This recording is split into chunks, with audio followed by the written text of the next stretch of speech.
Sistem Informasi Manajemen Akademik atau sering disingkat dengan sebutan SIM akademik.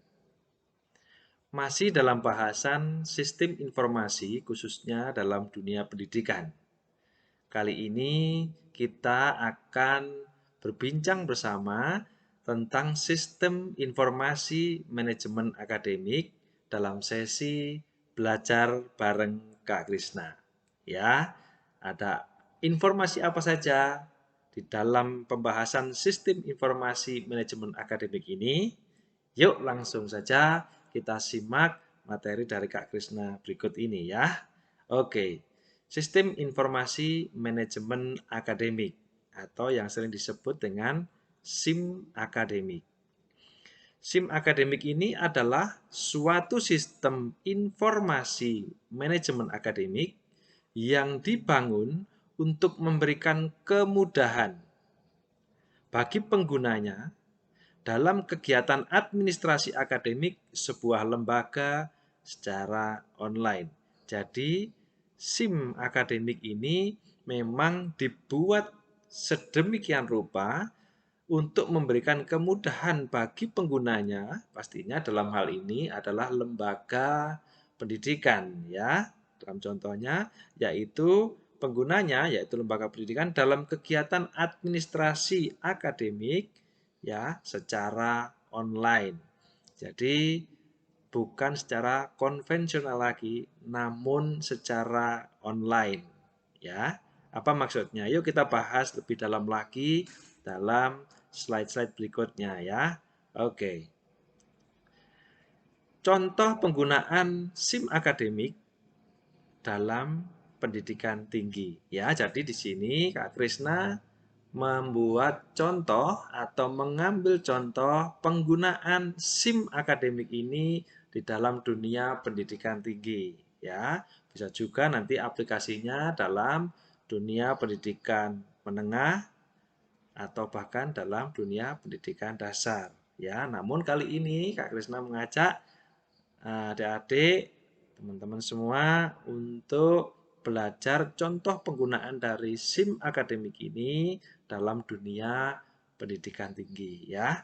Sebagai contoh dari SIM akademik ini di dalam dunia pendidikan tinggi antara lain terdapat dalam proses apa saja yaitu proses penerimaan mahasiswa baru atau PMB, pembuatan jadwal kuliah, pengisian kartu rencana studi atau KRS, pengisian nilai, perwalian, serta pengelolaan data dosen dan mahasiswa.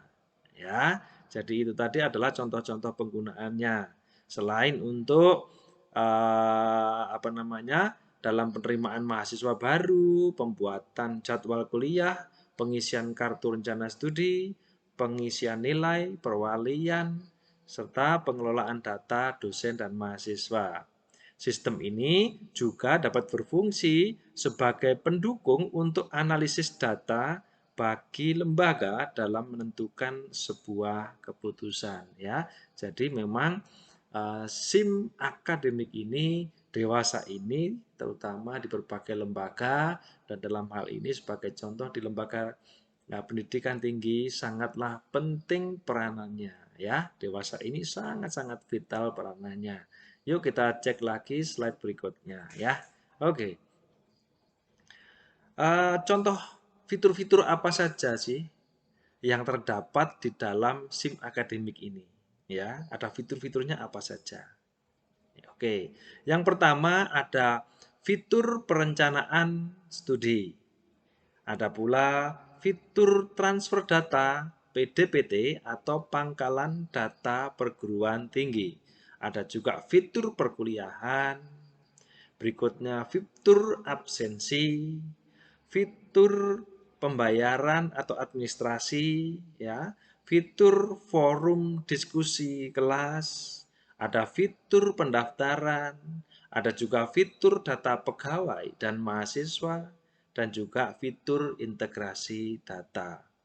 Apakah fitur-fitur ini hanya sejumlah 9 saja? Pastinya tidak. Di beberapa lembaga menggunakan fitur-fitur yang lebih simpel, mungkin tidak sampai 9 fitur seperti yang Kak Krisna contohkan di sini. Tetapi tidak menutup kemungkinan ada fitur-fitur lain juga yang dikembangkan sesuai dengan kebutuhan lembaga yang bersangkutan. Misalnya ada 9 fitur yang sudah Kak Krisna contohkan ini ternyata masih kurang. Ya, sehingga lembaga tersebut meminta atau membutuhkan ada tambahan-tambahan fitur lagi menjadi 10, 11, 12, 13 dan seterusnya seturut dengan kebutuhan lembaga tersebut atau yang bersangkutan ya. Dari situ biasanya lembaga akan request atau minta pada apa namanya desainernya untuk software ini untuk menyediakan fitur-fitur yang lebih dari yang 9 yang dicontohkan Kak Krisna ini. Jadi tidak menutup kemungkinan ada yang lebih sedikit, ada juga yang lebih banyak. Begitu ya. Kembali kepada kebutuhan masing-masing lembaga pendidikan tersebut ya. Oke, di sini kita mencontohkan ada 9 fitur. Terus apa saja sih kira-kira penjelasan singkatnya dari masing-masing fitur tersebut? Ya, oke, untuk yang pertama yaitu fitur perencanaan studi. Ya, oke. Dalam fitur perencanaan studi di sini, fitur ini berfungsi sebagai sarana untuk mempermudah proses perencanaan studi mahasiswa. Ya, mempermudah proses perencanaan studi mahasiswa. Antara lain ada apa saja di dalamnya? Oke, yang pertama ada pengambilan mata kuliah yang ditawarkan. Jadi biasanya kalau sebelum semester baru diambil, biasanya mahasiswa akan melihat mata kuliah apa sih yang ditawarkan di semester berikutnya. Nah, begitu ya. Itu bisa dicek melalui fitur yang satu ini. Berikutnya adalah cek prasyarat perkuliahan. Mahasiswa bisa mengecek apakah mata kuliah yang ditawarkan dan akan saya ambil di semester yang akan datang ini ada prasyaratnya atau tidak. Ya, kalau misalnya ada prasyaratnya kemarin di mata kuliah apa? Dan saya sudah ambil belum? Kalau sudah ambil, sudah lulus atau tidak? Dan seterusnya, dan seterusnya. Oke, ada juga KRS online terdapat dalam fitur yang satu ini.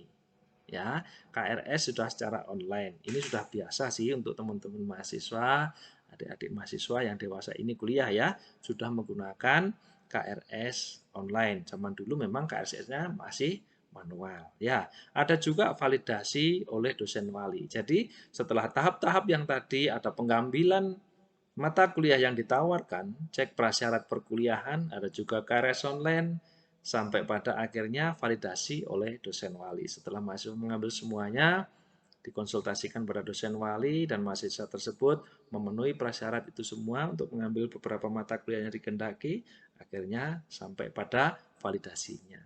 Ya, itu antara lain poin-poin yang terdapat dalam fitur yang satu ini, yaitu fitur perencanaan studi.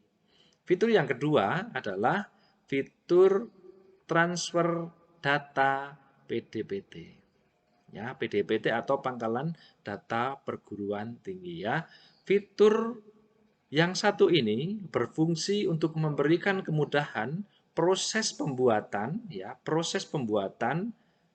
hingga pelaporan data dari universitas ke Dikti. Jadi dalam uh, kolaborasi kerja ya antara pendidikan tinggi atau universitas dengan pemerintah itu selalu akan ada transfer data dari kedua belah pihak ya. Dan dalam hal ini fitur yang satu ini atau fitur transfer data PDPT ini memang sengaja diciptakan dibuat untuk membantu penggunanya, dalam hal ini adalah lembaga pendidikan tinggi atau universitas, terhadap pemerintah melalui pangkalan data perguruan tinggi. Ada data-data atau informasi-informasi tertentu yang memang harus dikirimkan ke sana. Begitu ya. Jadi fitur ini memberikan kemudahan proses pembuatan hingga pelaporan dari universitas ke Dikti. Oke, kita lanjut pada fitur berikutnya yaitu fitur perkuliahan ya. fitur perkuliahan. Di dalam fitur perkuliahan ini, fitur ini memiliki fungsi untuk memberikan kemudahan. Kembali lagi memberikan kemudahan ya. Dalam proses perkuliahan per semester. Proses perkuliahan per semester itu meliputi apa saja? Yaitu meliputi setting ujian ya, mulai dari mungkin ujian-ujian yang sifatnya kuis, ada di sana. UTS sampai pada UAS atau ujian akhir semester ya. Jadi di sana dosen atau pendidik bisa dengan mudah memberikan beberapa bentuk ujian seperti yang tadi sudah saya sebutkan. Itu ujiannya bersifat apa? Oh, bersifat kuis misalnya. Diberikan di sana. Nanti mahasiswa akan mengakses, oh saya di mata kuliah ini pada pertemuan kesekian ada kuis yang harus saya kerjakan ya. Misalnya ini perkuliahan secara daring atau online ya. Jadi mahasiswa langsung tahu. Ya, ada tugas-tugas apa atau ujian-ujian apa yang diberikan oleh dosen yang bersangkutan dalam mata kuliah yang diambil oleh mahasiswa tersebut.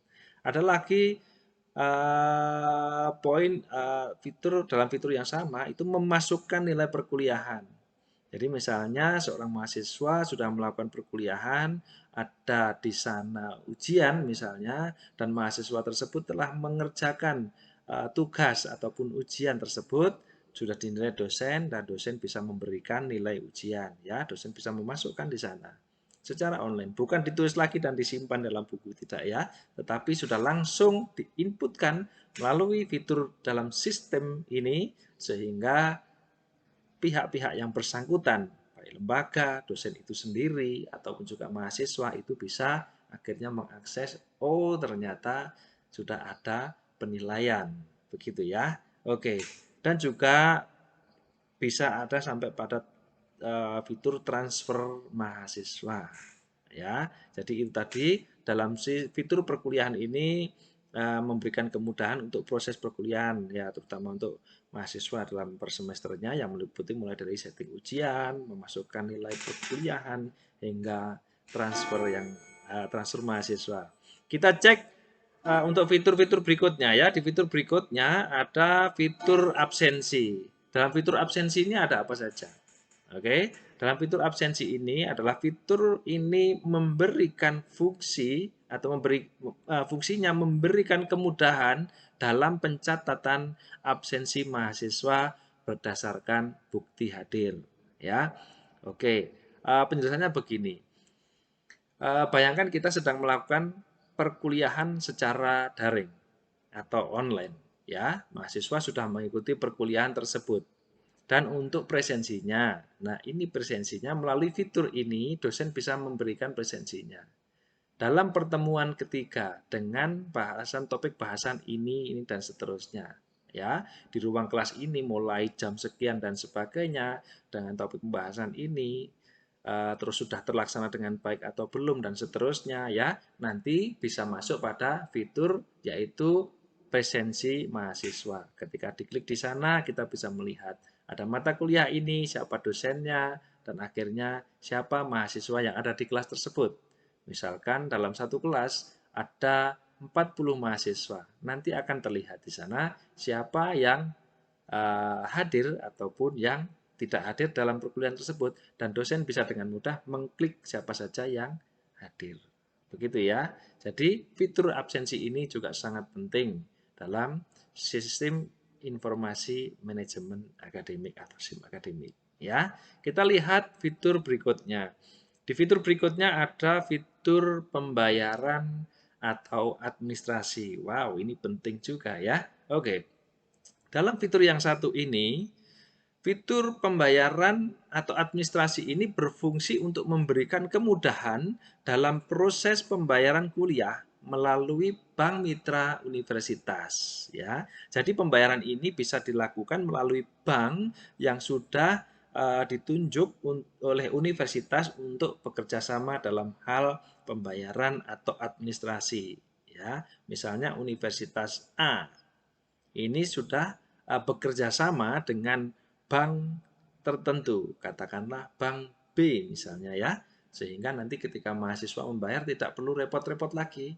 Mahasiswa bisa tinggal mentransfer ke bank tersebut dan universitas sudah akhirnya mendapatkan record laporan bahwa oh ya mahasiswa ini sudah mendaftar atau membayar untuk pengambilan katakanlah mata kuliah di semester yang akan datang sejumlah sekian SKS misalnya demikian ya. Jadi itu bisa dibayarkan melalui bank yang sudah ditunjuk dan itu pun melalui fitur yang satu ini atau fitur pembayaran atau administrasi ini di sana fitur ini membantu proses tersebut. Begitu ya. Oke, kita lanjut pada fitur berikutnya. Ada apa di fitur berikutnya? Fitur forum diskusi kelas. Dalam forum diskusi kelas ini, fitur ini berfungsi untuk memberikan kemudahan bagi mahasiswa dalam berdiskusi dalam bentuk forum daring atau online ya, untuk setiap mata kuliah yang diambil. Jadi kalau kita ada perkuliahan secara konvensional atau perkuliahan secara luring, di mana kita bertatap muka antara dosen dengan mahasiswanya, bisa dengan mudah terjadi diskusi. Baik pertanyaan dari dosen ataupun mahasiswa, jawaban dari mahasiswa ataupun dosen, sehingga terjadi diskusi di sana. Itu mudah sekali. Namun ketika perkuliahan ini dilakukan secara online, nah ini dia, kita membutuhkan satu fasilitas. Ya, dalam hal ini fitur forum diskusi kelas, di mana nanti ada fitur-fitur tertentu yang bisa dipakai oleh mahasiswa ataupun juga dosen dalam berdiskusi mengenai topik pembahasan yang sedang dibahas dalam kelas tersebut. Kira-kira demikian ya penggunaan fitur yang satu ini. Oke, kita cek lagi fitur berikutnya. Ada fitur pendaftaran. Ya, dalam fitur pendaftaran ini memiliki fungsi untuk memberikan kemudahan bagi pihak universitas dan juga calon mahasiswa untuk tahap pendaftaran awal hingga daftar ulang atau registrasi ya calon mahasiswa baru universitas tersebut. Jadi melalui fitur ini, katakanlah ini sudah muncul di website dan sebagainya, nanti akan sampai ya calon mahasiswa akan sampai pada fitur pendaftaran di mana ketika diklik fitur pendaftaran ini nanti ada beberapa tahapan-tahapan yang harus diisikan atau dilalui oleh calon mahasiswa yang ingin mendaftar ke universitas tersebut. Katakanlah pada tahap pertama ada pengisian identitas diri. Nanti adik-adik yang mau atau berencana mendaftar ke perguruan tinggi tersebut harus mengisi nama lengkapnya, alamat emailnya, nomor handphonenya, dan seterusnya, dan seterusnya. Nanti baru masuk pada tahap berikutnya, yaitu tahap apa misalnya tentang jurusan yang dipilih, dan seterusnya. Identitas sekolah, asal, dan seterusnya. Begitu ya. Jadi dalam fitur pendaftaran ini membantu sekali bagi calon mahasiswa di universitas tertentu itu untuk melakukan pendaftaran mulai dari pendaftaran awal hingga pendaftaran ulang atau registrasi. Sampai nanti registrasi selesai dan calon mahasiswa baru ini bisa tercatat resmi sebagai mahasiswa baru dari universitas tersebut ya. Jadi fitur yang satu ini, fitur pendaftaran ini sangat-sangat membantu memberikan kemudahan bagi calon-calon mahasiswa yang mau mendaftar di universitas tertentu. Oke, kita lihat fitur berikutnya. Dalam fitur berikutnya ada fitur data pegawai dan mahasiswa. Ya, jadi Civitas Akademika dari universitas tersebut ya, ada pegawainya, ada juga mahasiswanya terikut di sana ya. Jadi fitur data pegawai di sini, pegawai adalah tenaga pendidik dan tenaga kependidikan ya. Jadi ada dosen, ada juga tenaga administrasi. Ya, itu pegawai ya. Jadi ada fitur data pegawai dan mahasiswa ini memiliki fungsi untuk menampilkan daftar data pegawai, yaitu dosen dan teknik tadi, serta mahasiswa dari universitas tersebut. Fitur ini biasanya dilengkapi dengan fasilitas untuk melihat detail data pegawai dan mahasiswa, termasuk sampai pada profile picture atau foto profilnya.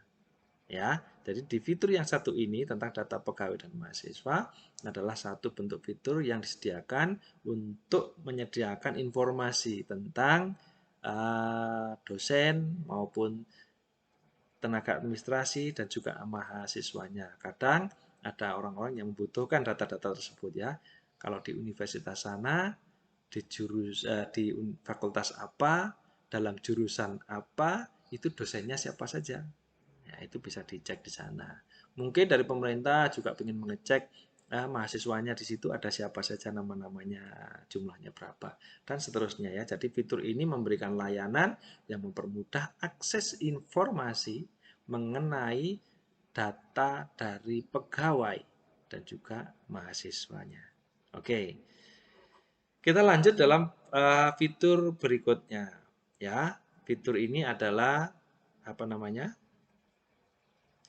Nah, ini fitur yang terakhir yang saya contohkan tadi dari 9 fitur yang ada ya, adalah fitur integrasi data.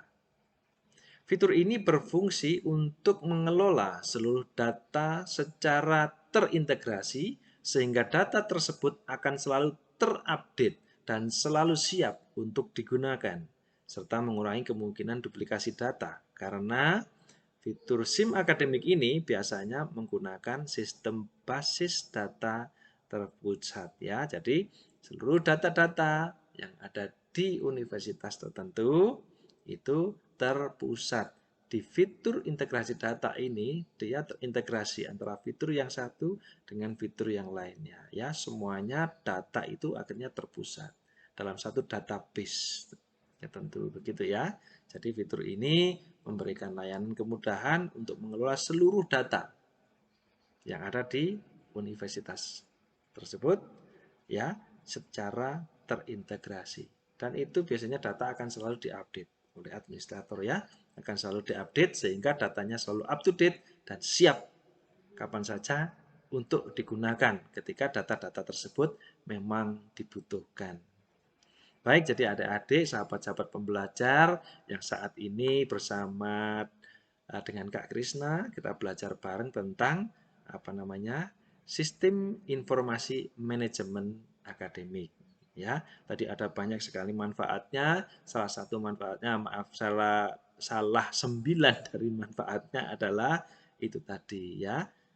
Tidak menutup kemungkinan ada lebih dari 9 fitur yang sudah dicontohkan oleh Kak Krisna ya. Kita cek sekali lagi supaya teman-teman tidak lupa, meskipun nanti teman-teman bisa juga nanti memutar videonya berkali-kali ya. Jadi contoh-contoh fitur yang terdapat dalam SIM akademik ini yang dicontohkan Kak Krisna ada 9, yaitu yang pertama fitur perencanaan studi, fitur transfer data PDPT, fitur perkuliahan, fitur absensi, fitur pembayaran atau administrasi, fitur forum diskusi kelas, fitur pendaftaran, fitur data pegawai dan mahasiswa, serta fitur integrasi data.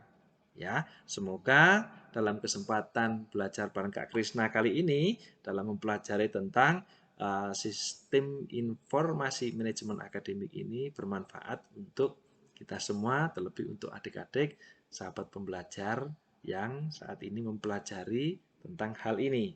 Ya, kita akan bisa belajar lagi dalam ilmu-ilmu atau sharing-sharing tentang pengetahuan-pengetahuan berikutnya di video-video yang akan datang ya. Jadi terima kasih untuk adik-adik teman-teman yang sudah memberikan subscribe-nya, juga like-nya, juga mungkin komen dan juga share ya, sehingga ada lebih banyak lagi manfaat yang dihasilkan dari video ini selain ditonton oleh adik-adik ya, tapi juga di-sharekan ke teman-teman yang lainnya. Begitu ya.